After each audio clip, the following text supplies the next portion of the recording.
Hi everyone and welcome to Daily Current Affairs for 16th of October. So let's start the day with the first important topic and that is Periodic Labor Force Survey. तो ये basically labour participation की बात करता है, पुरुष हो महिला हो कितना ज़्यादा उनका इकोनॉमी में पार्टिसिपेशन है उसको ये कंडक्ट करा जाता है इस सर्वे के हिसाब से। तो चलिए इसके बारे में हम देख लेते हैं। आप इसका इस्तेमाल प्रीलिम्स में भी कर सकते हो और मेंस में बहुत हेल्पफुल होता है। तो भारत का अर्बन अनएम्प्लॉयमेंट रेट जो है वो गिरा है पहले क्वार्टर में और साथ साथ में आप देखोगे तो ये डेटा जो है वो कौन रिलीज करता है, तो ministry of statistics and programme implementation. तो ये मिनिस्ट्री याद रखना है कि PLFS जो है इसको कौन पब्लिश करता है, तो ministry of statistics and programme implementation, जो मेंशन कर रहे हैं कि भारत का जो अनएम्प्लॉयमेंट रेट है अर्बन का वो कहीं ना कहीं फर्स्ट क्वार्टर के हिसाब से कम हुआ है।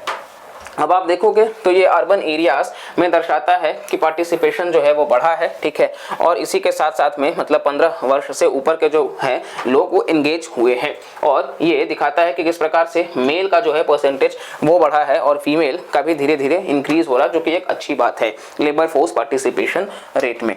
अब यहाँ पे अगर हम देखें तो NSSO जो है वो लॉन्च करते हैं, तो ये NSSO जो है वो कंडक्ट करता है जो कि मिनिस्ट्री ऑफ स्टैटिस्टिक्स का पार्ट है। तो किस प्रकार से एम्प्लॉयमेंट और अनएम्प्लॉयमेंट इंडिकेटर्स हैं जहां पे वर्कर पॉपुलेशन का रेशियो और मतलब बहुत सारी चीजें हैं जो आप देख सकते हो कि शॉर्ट टाइम इंटरवल में 3 महीने तक का अर्बन एरिया में अगर कोई है तो उसको करंट वीकली स्टेटस के हिसाब से रखा जाता है और एम्प्लॉयमेंट और अनएम्प्लॉयमेंट को मेजर करने के लिए यूजुअल स्टेटस और बाकी भी आपको देखने को मिल जाएगा कि करंट वीकली स्टेटस इसका इस्तेमाल करते हैं कि ये दोनों ही चीज़ों को अगर 3 महीने तक काम है तो फिर आप उसको बोल सकते हो कि ये करंट वीकली स्टेटस है और वहीं रेगुलर बेसिस पे आपको डेली का देखने को मिल जाएगा। लेबर फोर्स पार्टिसिपेशन रेट जो है वो परसेंटेज ऑफ पर्संस जो लेबर फोर्स में है, चाहे वो वर्किंग है या फिर सीकिंग है, काम करने के लिए इच्छुक हैं, वो इसमें कंसिडर होते हैं। वर्कर पॉपुलेशन रेशियो का मतलब होता है कि percentage of employed persons in the population.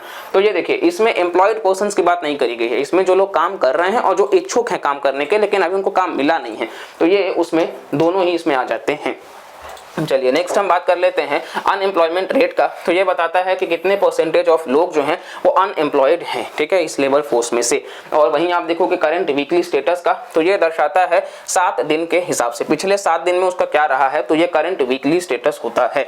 अब वो काम कर रहा है तो एम्प्लॉयड है या फिर अनएम्प्लॉयड है, ठीक है। वहीं आप देखोगे, चलिए नेक्स्ट हमारा इकोनॉमिक्स का नोबेल प्राइज है। तो जो नोबेल मेमोरियल प्राइज है इकोनॉमिक साइंसेस का, तो फाइनल प्राइज जो है वो बेसिकली अवार्ड किया गया है क्लॉडिया गोल्डिन को।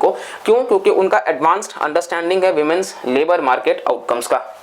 क्लॉडिया गोल्डिन जो कि एक प्रोफेसर है हार्वर्ड की, वो 3rd वुमन है जिनको ये अवार्ड दिया गया है। इससे पहले बेसिकली एलिनोर ऑस्ट्रोम थी 2009 में, वन लाइनर एग्जाम्स में पूछा जाता है कि चलो 3rd तो ये है, फर्स्ट कौन है, तो फर्स्ट एलिनोर ऑस्ट्रोम 2009 में और 2019 में एस्थर डुफ्लो। तो एस्थर डुफ्लो और एलिनोर ऑस्ट्रोम, तो दोनों ई से ही है, आप ध्यान रख सकते हैं, पहले एलिनोर है फिर एस्थर है। आप अपने हिसाब से इसको ट्रिक लगा के अगर याद कर सकते हो तो फिर बढ़िया है। इस बार का आपको क्लॉडिया गोल्डिन। तो ये दिखाती है कि फीमेल पार्टिसिपेशन जो है लेबर मार्केट में वो अपवर्ड ट्रेंड नहीं दिखाया पूरे एंटायर ट्रेंड में, हालांकि वो एक यू शेप्ड कर्व, आप यू शेप्ड कर्व देखोगे तो ये डाउनफॉल तो होता है लेकिन उठने में बहुत टाइम लगता है, तो ये यू शेप्ड कर्व आपको देखने को मिलेगा जिसका चर्चा किया गया है। पार्टिसिपेशन ऑफ मैरिड वुमेन जो है वो डिक्रीज हुआ है ट्रांजिशन से from an agrarian to an industrial society. तो जब एग्रेरियन से पहले कृषि से इंडस्ट्रियल में जो ट्रांजिशन हुआ है उसमें जो मैरिड वुमेन है उनका पार्टिसिपेशन कम हुआ है। वहीं अर्ली 19th सेंचुरी में हालांकि ये इंक्रीज हुआ है with the growth of the service sector. तो सर्विस सेक्टर में तो बढ़ोतरी हुई है। ये एक्सप्लेन करते हैं कि रिजल्ट जो है स्ट्रक्चरल चेंज का इवॉल्व करता है सोशल नॉर्म्स को, कि महिलाओं की रिस्पॉन्सिबिलिटी घर और फैमिली को लेकर के। 1968 में जो स्वीडन सेंट्रल बैंक है, ठीक है, तो ये इंस्टीट्यूट करता है बेसिकली इकोनॉमिक साइंसेस को लेकर के। अल्फ्रेड नोबेल जो बेसिकली डायनामाइट के लिए इनको जाना चाहता है, तो बेसिकली ये रॉयल स्वीडिश अकेडमी जो है वो प्रेजेंट करते हैं 1901 से, और ये फर्स्ट प्राइज जो है वो रागनार फ्रिस्को और जैन तिनबर्गन को दिया गया था 1969 में।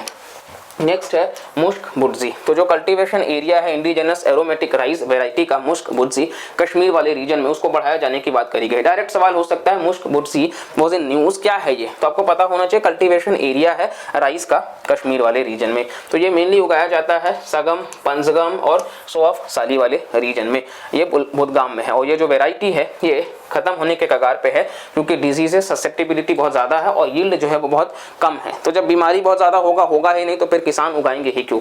और इसको जीआई टैग भी दिया गया है, आपको ध्यान रखना है कि ये जीआई टैग भी दिया गया है। नेक्स्ट है national common mobility card, NCMC. तो ये इंटर ऑपरेबल ट्रांसपोर्ट है, जो कार्ड बेसिकली प्रोवाइड करता है सीमलेस, मतलब आपको कोई परेशानी ना हो और हेजल फ्री ट्रैवल, ठीक है, अलग अलग मोड्स ऑफ ट्रांसपोर्ट से। तो आप बस में जा रहे हो, मेट्रो में जा रहे हो, ट्रेन में जा रहे हो या पार्किंग फैसिलिटीज हो, एक ही कार्ड से ये सारी फैसिलिटी को फुलफिल किया जा सके। मिनिस्ट्री कौन सी है, तो ministry of housing and urban affairs. Question हो सकता है एनसीएमसी कौन से मंत्रालय में है, तो ministry of housing and urban affairs. तो ये यूनिफाइड कॉन्टैक्टलेस ट्रांसपोर्ट का सोल्यूशन देते हैं रुपे प्लेटफॉर्म से, जिसको डेवलप एनपीसीआई ने किया है। अलग अलग फॉर्म्स में है, प्रीपेड है, डेबिट है, क्रेडिट रुपे कार्ड्स है, ठीक है। 25 बैंक के साथ में इनका पार्टिसिपेशन भी है और यहाँ पे कंट्रीब्यूट करते हैं ऑटोमेटिक और डिजिटाइज करके फेयर कलेक्शन को, ठीक है। नेक्स्ट आप देखोगे कॉन्टैक्टलेस टेक्नोलॉजी है, सिक्योर करके एनक्रिप्शन को, 2 फैक्टर ऑथेंटिकेशन है, कार्ड प्रोटेक्शन है, interoperability, cashless convenience, easy recharge और ट्रैवल डिस्काउंट्स। चलिए नेक्स्ट आता है prey habitat dictate Asiatic wild dog tiger coexistence. तो ओवरलैपिंग आप देखोगे प्रे अवेलेबिलिटी जो है वो पॉजिटिव एसोसिएशन दिखा रहा है ढोल्स का और टाइगर्स का। ढोल्स एक प्रकार के कुत्तों के प्रजाति में आते हैं जो फैसिलिटेट कर रहे हैं कोएग्जिस्टेंस और कोऑपरेटिव बिहेवियर्स इनके साथ में।